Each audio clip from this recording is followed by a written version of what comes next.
Hi friends, welcome back to my channel. நம்ம ஊரில் நிறைய கீரை வகைகள் கிடைக்கும். இன்றைக்கி தண்டங்கீரை வச்சு ஈஸியாக செய்யக்கூடிய ஒரு லஞ்ச் பாக்ஸ் ரெசிபி பண்ண போகிறோம். வாங்க செய்கிறது எப்படின்னு பார்த்துக்கலாம். இதுக்கு நீங்கள் ஃபஸ்ட்டு ஒரு ப்ரெஷர் குக்கர் எடுத்துக்கோங்க. ஒரு மெஷர்மெண்ட் கப் எடுத்துக்கோங்க. மெஷர்மெண்ட் கப்புக்கு ஒரு கப் அளவுக்கு பாசிப்பருப்பு எடுத்திருக்கேன். அது 2-3 தடவை நல்லா வாஷ் பண்ணி எடுத்துகிட்டு வந்திருக்கோம்.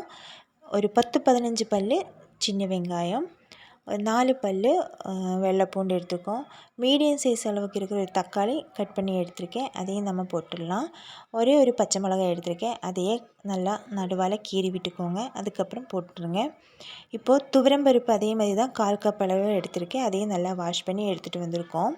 அதுக்கப்புறம் நம்மளோட கீரை சேர்த்திடலாம். கீரை நல்லா வாஷ் பண்ணி அதோட கொஞ்சம் இலை, அதோட மேலே இருக்கிற கொஞ்சம் தண்டு சேர்த்து நான் எடுத்திருக்கேன். இப்போ அதையும் போட்டு இதுக்கு தேவையான சால்ட்டு சேர்த்திக்கோங்க.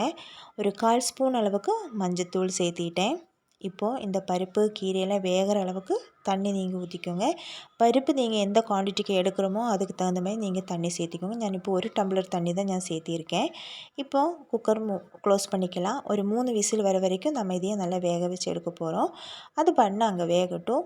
இப்போ ஒரு மிக்ஸி ஜார் எடுத்துக்கோங்க. மெஷர்மெண்ட் கப்புக்கு 1 கப் அளவுக்கு தேங்காய் துருவல் எடுத்திருக்கேன்.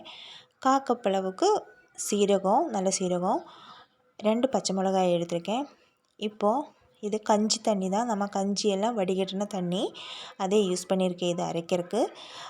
நீங்கள் சாதாரண தண்ணி யூஸ் பண்ணிக்கலாம். எங்கிட்ட இருந்தனால நான் அதை அப்படியே யூஸ் பண்ணிட்டோம். இப்போ நல்லா அரைச்சி எடுத்துகிட்டு வந்துட்டோம்.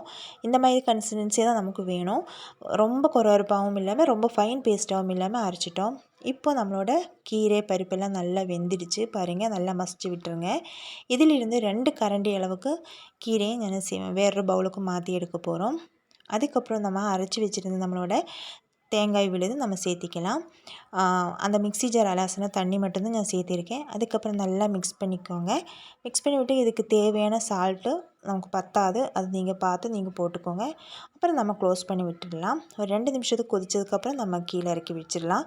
இப்போது நம்ம எடுத்து வச்சுருந்த பருப்பு கீரை மிக்ஸு கூட நம்மளோட சாப்பாடு 2 தேக்கரண்டி அளவுக்கு சேர்த்திருக்கேன். இப்போது அடுப்பு பற்ற வச்சுக்கோங்க. ஒரு கடாயை வச்சு 2 டேபிள் ஸ்பூன் ஆயில் ஊற்றிட்டு கடுகு போட்டு கடுகு பொரிஞ்சு வருவோம். கொஞ்சம் கருவேப்பிலை, கொஞ்சம் வரமிளகா சேர்த்தி நாம் இந்த தாளிப்பு குழம்புல சேர்த்திடலாம். இப்போ அதே கடாயில் 1 டேபிள் ஸ்பூன் அளவுக்கு நெய் சேர்த்திட்டேன். அதில் கொஞ்சம் கேஷ்நட் சேர்த்திருக்கேன். இதோட குவான்டிட்டி எல்லாம் உங்களுக்கு விருப்பப்பட்ட தகுந்த மாதிரி நீங்கள் போட்டுக்கோங்க. கொஞ்சம் கருவேப்பிலை, 1/4 ஸ்பூன் அளவுக்கு சில்லி ஃப்ளேக்ஸ் சேர்த்திட்டோம். இப்போ இதையே நம்ம இந்த சாப்பாடை கூட சேர்த்தி நல்லா மிக்ஸ் பண்ணி எடுத்துடலாம். நல்லா மிக்ஸ் பண்ணிக்கோங்க. இதுக்கு சால்ட்டெல்லாம் எவ்வளோ இருக்குன்னு கரெக்டாக நீங்கள் பார்த்துக்கோங்க.